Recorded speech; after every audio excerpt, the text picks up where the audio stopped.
ayan guys, dahil gusto ko medyo maanghang ang aking kaldereta, ayan, isasabay ko yung sili sa pagisa para maanghang siya. Ayan. At of course, ayan, ilagay na natin ang karne. Ayan.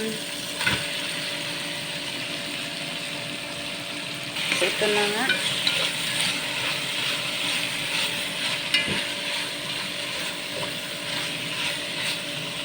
So, ayan, tatakpan na natin yan ng 5 minutes para po ang lahat ng mga yan, para lahat ng sauce niya po ay bababa bago natin lagyan ng tomato paste.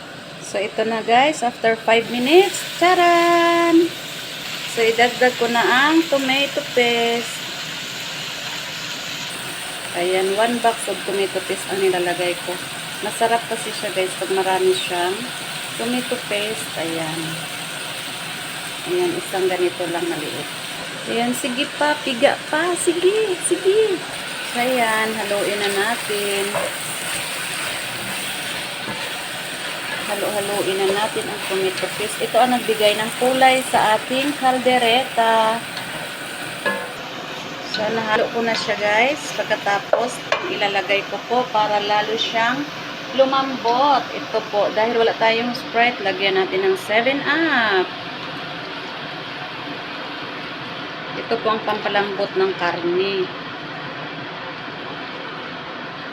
Yes.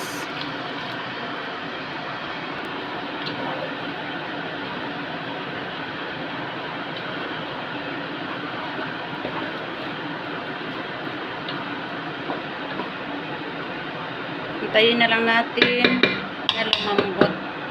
Pakuluan lang natin konti bago tayo maglagay ng ating carrots at potato.